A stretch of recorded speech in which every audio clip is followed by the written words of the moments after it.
Est-ce que tu reconnais ce site? Airbnb, ça dit quelque chose? Ouais, donc c'est leur MVP, c'est leur première version du site Airbnb. Donc c'est avec ce site très simple qu'ils ont testé leurs idées. Donc si ça t'intéresse de voir leur histoire, de reconnaître un peu plus sur comment ils se sont lancés, leur parcours de succès, reste connecté. Bonjour et bienvenue dans ma chaîne YouTube No Code avec Ellie, la chaîne où on parle de développer des applications sans faire de code, l'entrepreneuriat sans faire de code, l'automatisation sans faire de code. Donc si ça t'intéresse, abonne-toi. Aujourd'hui, on commence une nouvelle série MVP Stories où on va regarder les grandes applications, les grandes entreprises qui sont célèbres maintenant et qui font des milliards. On va regarder un peu leur parcours, comment ils ont commencé, puis comment ils ont pivoté durant leur histoire. Puis vraiment juste découvrir comment ils sont arrivés à là où ils sont en ce moment. Aujourd'hui, on va regarder Airbnb. En regardant le site, c'est très facile de juste dire ah ouais, il fallait y penser. euh, Pourquoi on n'y a pas pensé? Il fallait penser plus tôt. Ah, mais ça a sûrement été facile. Mais on va regarder les débuts. On va regarder les tout débuts. Donc revenons dans l'histoire, revenons en 2007. Deux product designers, Brian Chesky et Joe Gebbia, viennent de déménager à San Francisco. Mais ils rencontrent un problème. Ils n'arrivent pas à payer leur loyer. Ils avaient de l'espace libre, mais ils ne pouvaient pas payer leur loyer. Donc ils se sont dit, bon, cet espace libre, peut-être qu'on pourrait demander à quelqu'un de louer cette partie de notre salon.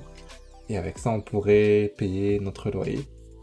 Donc c'était la première hypothèse, qu'ils ont formulée en fait, c'est est-ce que un étranger voudrait louer un espace chez un autre étranger?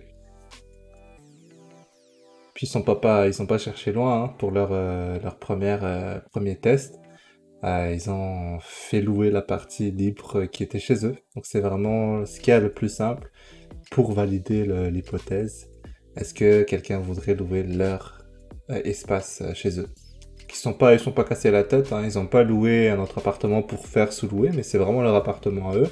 Ils ont même pas acheté des nouveaux lits, c'est juste des matelas gonflables pour mettre sur leur site, puis voir si des gens voudraient louer. Donc ils ont mis leur plan exécution. Il y avait une conférence de technologie qui était pas loin de chez eux. Puis c'est un problème à San Francisco, c'est quand il y a des conférences, tous les hôtels sont bookés, surbookés. Donc il est juste impossible de trouver une place où habiter. Donc voilà, leur premier test, c'était ça, c'était de demander aux personnes qui étaient inscrites à cette conférence de technologie s'il y en a un qui voudrait bien louer leur petit espace dans leur salon. Et ce fut un succès. Trois personnes se sont inscrites puis ont accepté de prendre part à l'expérimentation. Donc, hypothèse 1 a été validée. Des étrangers ont bien voulu louer leur espace chez eux. Donc maintenant, la deuxième hypothèse, en fait, c'est vraiment un petit cran au-dessus. Hypothèse 2, d'autres personnes, donc vraiment des étrangers, vont laisser des étrangers habiter dans leur maison, dans l'appartement. Donc, première hypothèse, c'était chez eux, les fondateurs. La deuxième hypothèse, c'est vraiment d'autres personnes avec d'autres personnes. Donc voilà, ils ont fait une itération, ils ont amélioré un peu leur site, ce qu'on voit ici. Donc, en fait, maintenant, d'autres personnes peuvent placer leur maison, leur appartement, leur espace à louer dans le site. Et d'autres personnes pourront venir sur le site pour voir sur la carte euh, des appartements, des places où ils pourront dormir qui sont à louer. Et c'est fait un autre succès. Donc là, ils ont validé que, premièrement, des voyageurs veulent bien louer un espace chez eux, chez quelqu'un. Deuxième hypothèse, que des voyageurs, bah il y a des voyageurs d'un côté, oui, mais les personnes du quartier voudront bien faire louer un espace, un appartement, une maison, une chambre chez eux à des voyageurs. Donc ça c'est la deuxième hypothèse. Donc ça boucle un peu la boucle en fait, c'est que des deux côtés, il y a la demande, d'un autre côté à l'offre. Donc ça a été validé.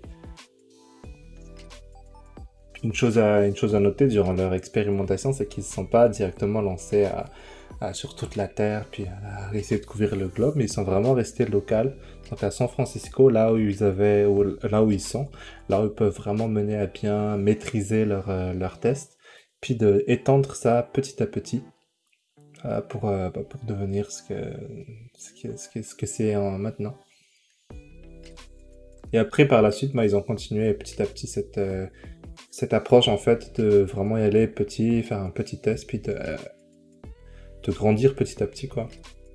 Vraiment de à chaque fois écouter le marché, écouter les utilisateurs. Donc qu'est-ce qu'on peut en tirer comme leçon? Ça revient un peu à la vidéo que j'avais faite par rapport au Lean Startup, par rapport au faire des MVP en fait. C'est à chaque fois de garder en tête la vision finale du projet, mais quand même de voir, commencer petit en fait, voir grand, mais commencer petit, faire des tests, vraiment parler le plus tôt possible avec des utilisateurs. En fait, le premier but, le but principal, c'est d'avoir le plus rapidement possible quelque chose chez des vrais utilisateurs.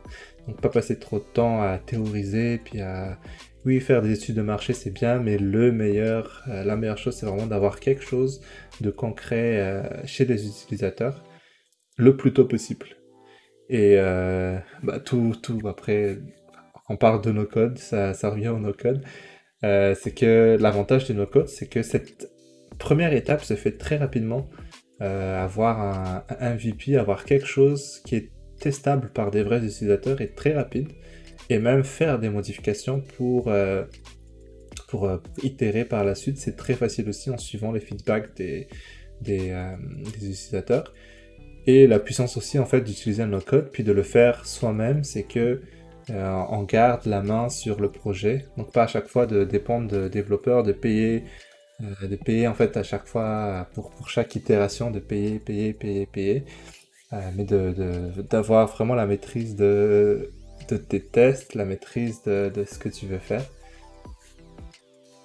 Donc voilà, ça boucle cette vidéo. Si vous avez aimé, n'hésitez pas à mettre un like, à aussi commenter si vous avez des questions, s'il y a une autre compagnie que tu voudrais qu'on regarde ensemble l'histoire. N'hésite pas à mettre un like, puis n'hésite pas à t'abonner à la chaîne si le contenu t'intéresse. Sinon, je te dis à plus!